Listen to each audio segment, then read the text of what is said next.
Y'all, this week was tea filled. Okay. So much has happened and so many questions have been answered. Let's get right into it because we got to talk. This week we got a new character and her name is Peaches. We found out that Peaches is who has raised Leslie her entire life. When she first came into the scene, Leslie was giving her this mama dearest, I can't believe you're here type act. So it was already prevalent that she was her mother. But throughout the conversations, we actually learned that Peaches is not Leslie's biological mom. I'm going to give you a second to guess who it is. And no, it is not Anita. If you're like me, you're right in saying that her birth mother was Barbara Mitchell, the fourth articulate that never made it to the main stage. Now, we've been hearing a lot about Barbara from the articulates because we learned that Barbara never made it to the main stage with the articulates. They did start off together, and she was actually the one that put the entire group together. But when they were picked up by management, they said, management being they, and that manager has been named Dante Green. He has not been solidified as a full character on the show yet, so we don't have a face for him. But we do know that Dante became the manager of the Articulates when they were on the rise and was one of the main reasons why Anita felt she was able to go solo and leave the girls behind. But let's bring it back. Barbara was part of the group from the very beginning. When management said that Barbara should not continue with the Articulates, they all agreed and they left her behind. So she was never able to get famous or tour or record with any of them. So last week, we saw at the Articulates reunion concert that they honored Barbara with a video and revealed that she was indeed the fourth member of the group. There was a lot of speculation from the very beginning that Leslie was Anita's daughter. Thankfully, that was not the case, okay? I never wanted her to be a full Dupree, although we're not sure if she's really a Dupree or not, but we'll get back to that. If you want to talk about karma, this has got to be the worst level of karma that you can get, okay? Anita is being pulled from every side with this reveal, and let me tell you why. The moment that we found out that Barbara existed, let alone was no longer amongst the living, we found out the backstory of the Articulates and how she was booted out of the group. We also found out the level of guilt that Anita holds because of this situation, right? To the point where she holds on to Barbara's letter that Barbara sent to Anita saying that it was pretty much her fault that she was no longer in the Articulates, and she would almost never forgive her pretty much for what she did to her and the group. The way that Anita has been atoning for this is the fact that she opened up a charity under a blind name, a pseudo name, that has been donating money to Barbara's family ever since the Articulate started making money. So this fund has been filling up for years, decades even. The last time she mentions this, she's talking to Naomi in her living room, and she tells Naomi, I gave all of my proceeds from this reunion tour to that charity for Barbara's family. And she mentions that she's never heard anything from Barbara's family about the money. So she's just assuming that they're living well and they're doing well while dealing with this money, right? What she doesn't know is the fact that she's been sending this money relatively to Leslie the entire time. Exactly. Since Leslie is Barbara's biological daughter, and from what we know, her only child, her only next of kin, she is the one that is set up to inherit all of that money that Anita has been sending from the very beginning. Leslie is the one that has slept with Nicole's husband, had a child with her husband, and has ultimately broken up their marriage. So, how messed up is it that in the process of trying to atone for your own sins, you end up messing up your daughter's life through your friend's daughter? Now, that is some deep, deep karma. I'm here for the writers. Y'all are Y'all are eating it up. Some people are saying that Dana Leslie may actually be a Dupree and Vernon may have been the father to Barbara's child, which is Leslie, which means that Leslie's father, biological father, may indeed be Vernon Dupree. Now, that's not my theory.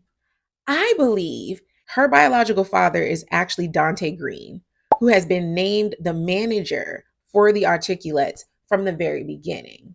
In my opinion, Vernon has been very vocal about only knowing the Articulates once they were already the Articulates. So he was pretty shocked when Anita was telling him all of the things that happened with Barbara. He didn't even know that Barbara existed. So I don't believe that he would have had an affair with Barbara before getting with Anita. Now, the other articulates, Sharon, especially Sharon, not really Tracy, but Sharon, has hinted to the fact that they all thought that Vernon was attractive and all would have been happy to be with him, but he only had eyes for Anita. So I'm going to hold on to that. I'm going to hold on to the fact that he only had eyes for Anita, still only has eyes for Anita, and this is not his illegitimate child. Because if it is, oh my goodness. And honestly, the way that he's been feeling bad about the breakup between Ted and Nicole, I'm not sure. Is he hiding an illegitimate child that he is now starting to feel guilty about because of what's come out between Ted and Nicole? We're going to just have to stick around and find out. Let me tell you, they love a good love triangle over there beyond the gates, okay? Because now we have yet another one. Yet another one. Last time it was Ted in between Nicole and Leslie. Now Ted has become the side. Nicole is the middle, and we have Carlton. Carlton is actually Ted's business partner. He is also a doctor who has been working in the private practice with Ted for a very long time. They've been partners for a very long time. So, who's to say how long Carlton has been in the relationship of Ted and Nicole? I'm thinking from the very beginning, to be honest. So, the fact that he's pursuing Nicole right now is very, very messy. Now, am I mad at Nicole for soaking in the attention? No, absolutely not. I think she's basking in the fact that she still got it, even in the process of being cheated on so deeply by her own husband. But is it janky? Absolutely. Absolutely. Carlton knows from the very beginning the depths that Ted has gone through with Nicole. And even if he has been envious of their relationship from the very beginning, you could have at least let them get a divorce before really pursuing Nicole. I mean, the fact that y'all are out on a dinner date the same day that he was served with divorce papers is insane. Okay. And Ted throwing a tantrum, I'm here for it. Because you need to do something. Okay. It was even ironic with the fact that his nephew Andre had to be the one to tell him that he's not applying enough pressure to get Nicole back. He's the one to tell you that you're not applying enough pressure to get back your wife. Do better, Ted. And he's absolutely correct because Carlton is fine. Okay? Fine. He's been fine since Hit the Floor. The OGs know. The OGs know that show, okay? He has been fine since Hit the Floor and he continues to be fine. I'm looking forward to seeing what unfolds with them though. Hopefully Nicole doesn't take this too seriously, but I'm here for it. It's officially been confirmed that I was right. And June is definitely Tyrell and Samantha's biological mother. Even better, she met them.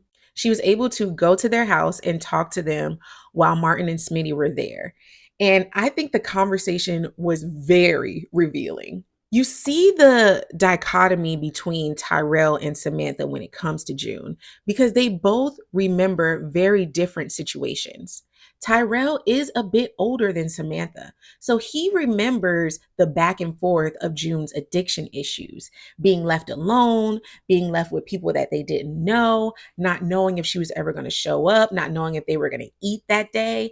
So he has a lot of resentment towards her.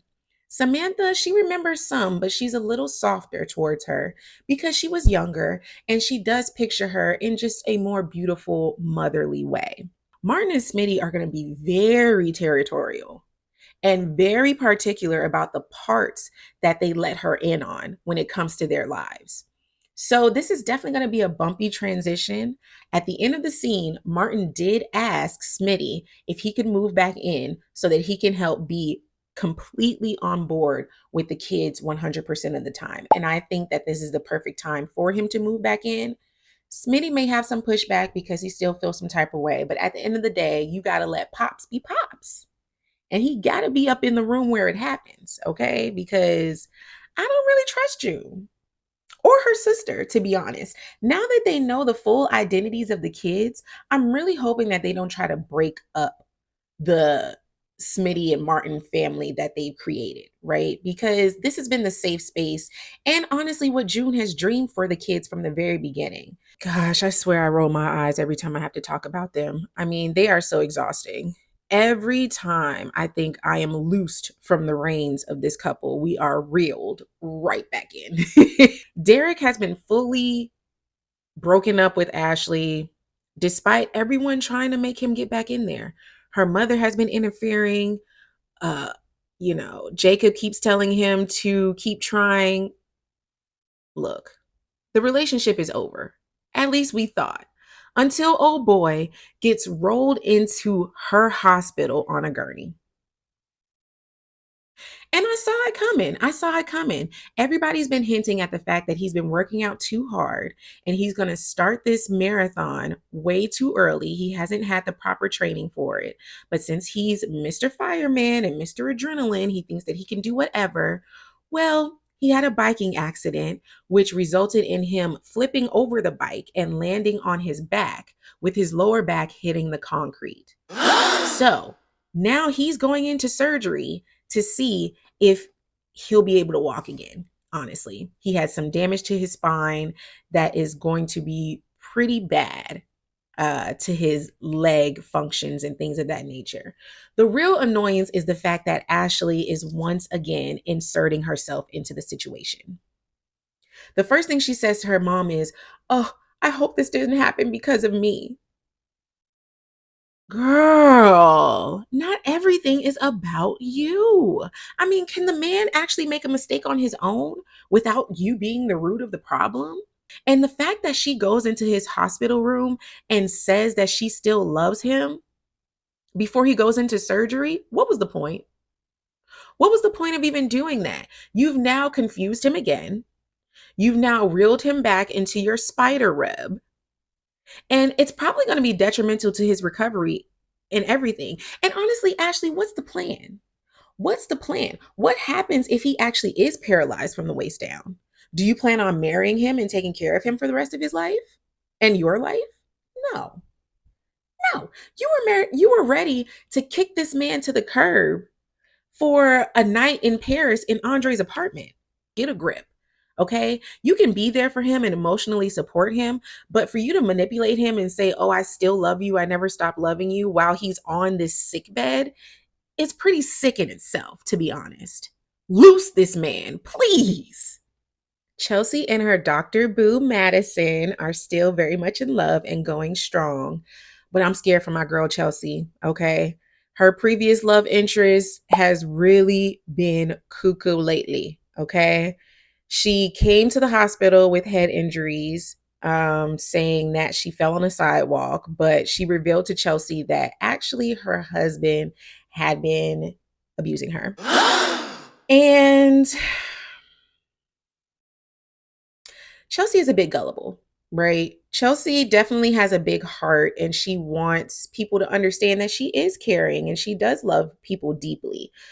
But I'm glad that she finally put her foot down with that lady because she was going to lose Madison. Because Madison's not with the messiness, okay? She's like, if you want that girl, go get her, leave me out of it. But I do think that they are a great couple. We did see in the upcoming preview for next week that her lover may take it to even a worse level when it comes to kidnapping her and putting her life in danger. which is going to be interesting. That's going to be really interesting. Okay. We've never really seen Chelsea in a high alert situation outside of dealing with her father's stroke. So we'll see how she reacts to all of this drama and secrecy when it comes to that. And hopefully she makes it out better on the other side. The both of them. Okay. Because I really like this relationship and I really hope that that doesn't mess up what they have. Speaking of relationships, oh my goodness. These two are on the rocks, baby. Okay. And it's really interesting seeing this process, right? Kat has been saving herself for the love of her life.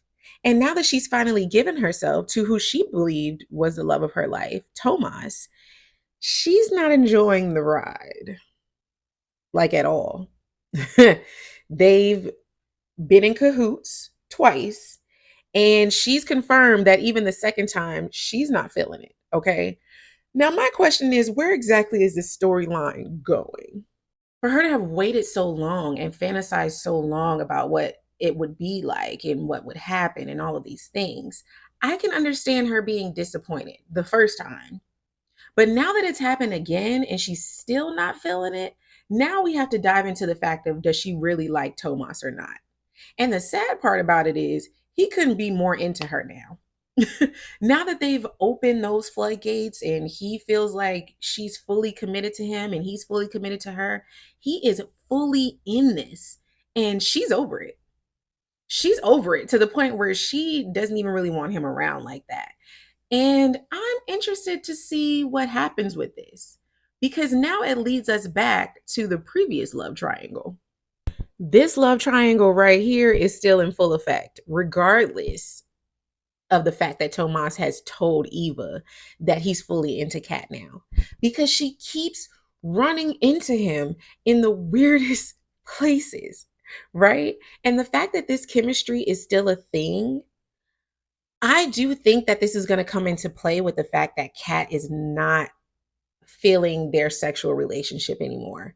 It only takes a little bit for a man to start sniffing somewhere else when that is out of whack in their relationship. And although, shout out to Eva, because he has already expressed to her that Kat is still coming out of her shell when it comes to that.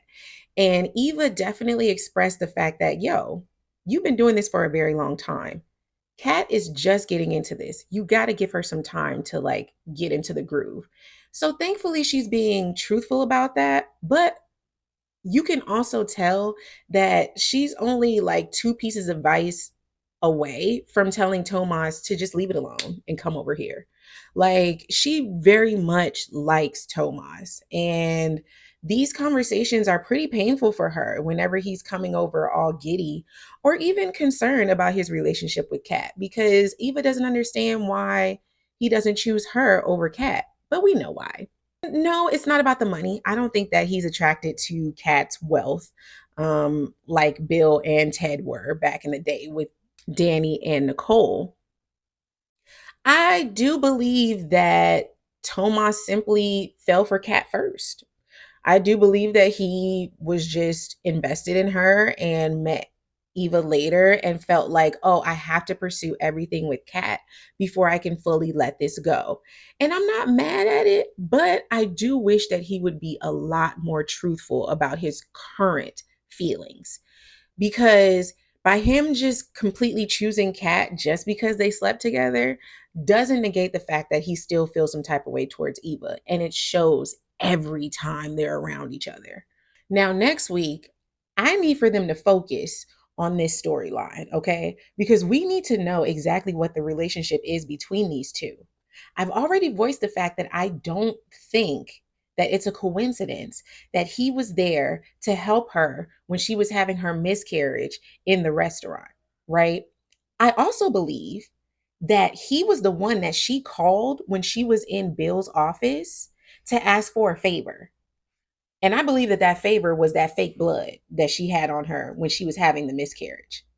Now, some people are saying that they are previous lovers. Some people are saying that she is his baby mama. They have a child together, which I don't believe because where's that kid? Okay, where's the kid? The one that I fully believe is the fact that they're siblings. I definitely believe that this is her brother, because why would he risk his life to come back beyond the gates if she was just a previous fling, right? He wouldn't come back to help her if it wasn't that deep. Another thing that people are bringing up is the fact that he introduced himself to Bill and Bill acted like he didn't know him. I don't think Bill does know him. He has been Joey's flunky for a long time, but the only reason why Bill and Joey have worked together is because of the Martin situation. And he was not, Randy is his name, he was not in any of those rooms when it came to Martin's situation. Although he was the one that was supposed to bring out the task of dealing with the guy that was blackmailing Martin at the time. So, no, Bill would not know who he is. So it makes sense that he wouldn't throw a fit when he finds out that he's the one that took Haley to the hospital and brought back her phone and purse, right?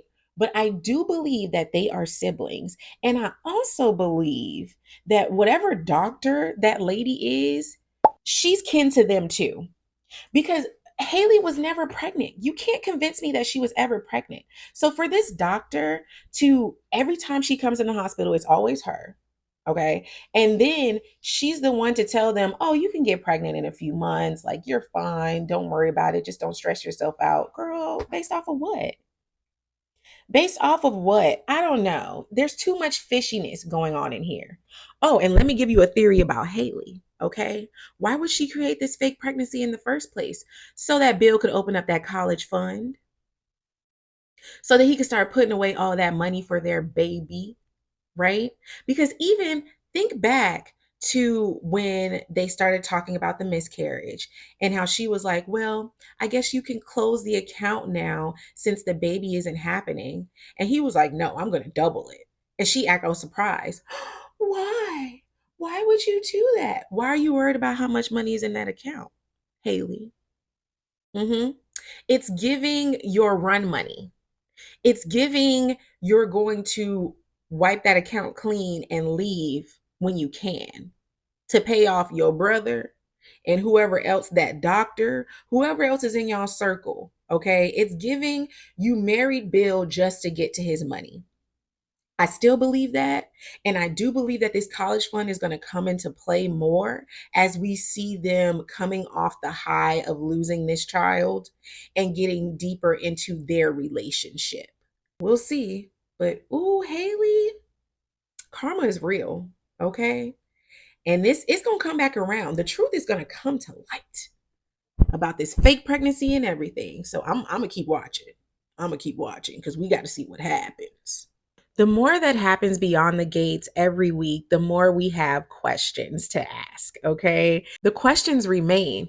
Has Nicole served Ted the divorce papers too early? Was Haley's pregnancy ever real? Will Jacob confront his dad about being a dirty cop? So many questions. So many questions. Will the kids ever want to see June again?